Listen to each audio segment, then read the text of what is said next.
welcome back. This is Newsnight. Let's continue our coverage of the President's address to the nation tonight, of course, regarding the ongoing anarchy. That's what we can call it, anarchy in our country.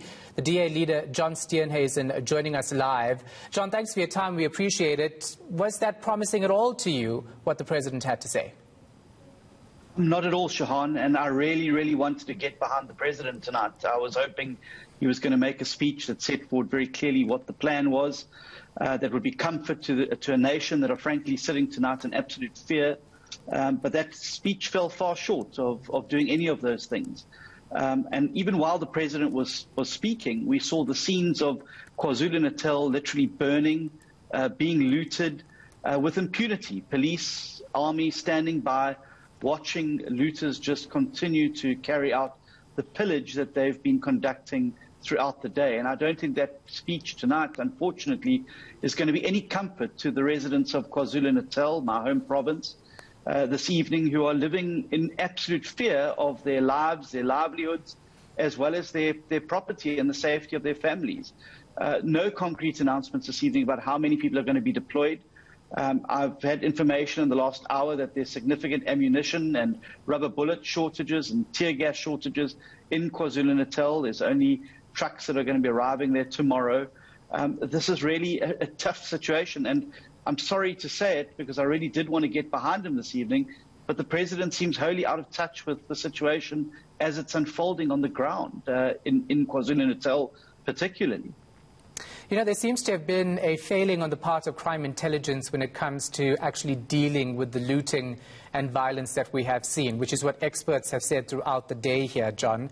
But the President says that they will work with several sectors, including business and crime intelligence, to get this right going forward. Do you reckon that's going to happen, given that, you know, probably hasn't over the past couple of days of this unrest?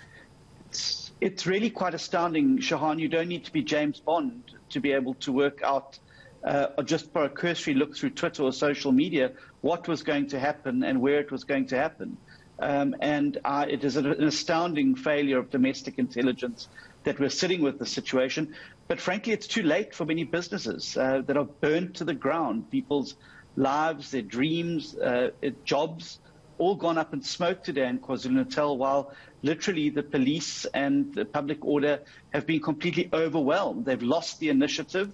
I really fear that this evening, because they weren't able to regain the initiative before nightfall, that we're going to see even more damage of property, even more loss of life, and even more threats to people's very existence in KwaZulu-Natal this evening. I would have expected that the President, at the very least, would have called opposition party leaders in and co-opted everybody towards trying to stem the tide of violence and trying to bring calm. I would have expected an announcement of an immediate deployment of the SANDF to provide that role in terms of supplementing the manpower and boots on the ground in KwaZulu-Natal. It is literally a war zone on the ground in KwaZulu-Natal this evening, and there's nobody doing anything about it to step in and re-establish law and order.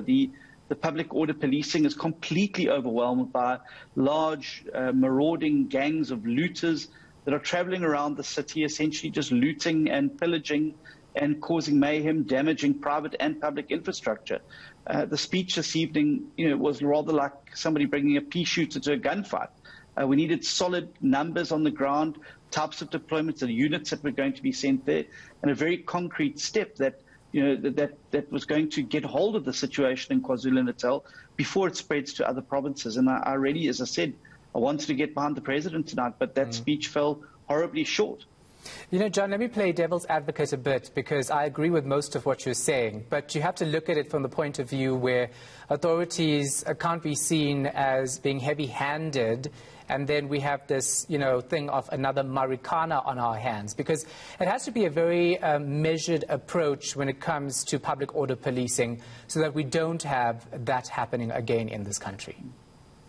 I agree with you, Shahan, but the truth is we've got another Marikana on our hands, and we're starting to see the bodies starting to rack up. I imagine the numbers are going to be much bigger when we wake up in the morning, given the volatility now and that people feel they've been abandoned by the law enforcement agencies and now starting to take the law into their own hands. And so I think that that we do have a situation on our hands. And I think the genesis of that situation goes back to the fact that people were allowed to gather in large numbers during the course of last week with impunity. And they saw that if you just brandished firearms and the like, the police would back off. And I think that's emboldened the looters that we're seeing now wreaking their havoc in the towns and cities around the KwaZulu-Natal. So I think there is public order policing, and there is a science.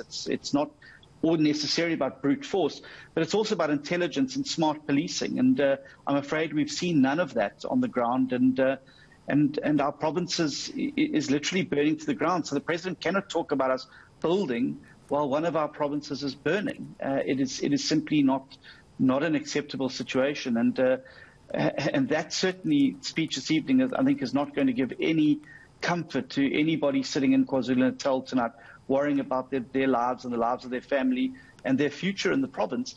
And I think it's going to embolden looters who've seen a president that is literally wilting in the face of their willful breaking of the law and lawlessness.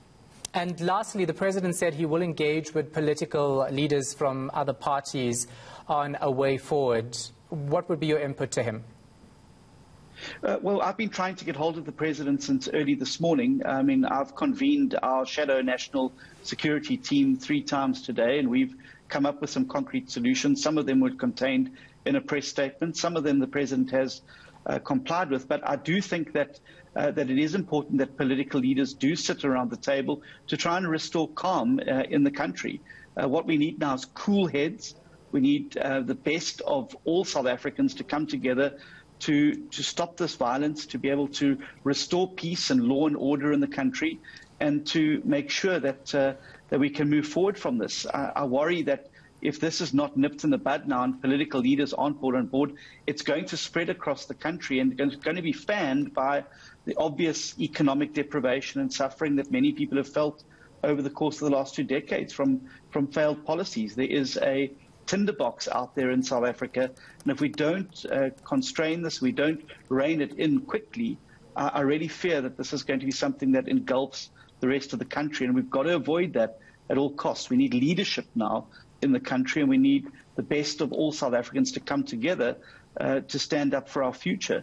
Our future doesn't lie in burning. It lies in working together and building. All right, thank you so much.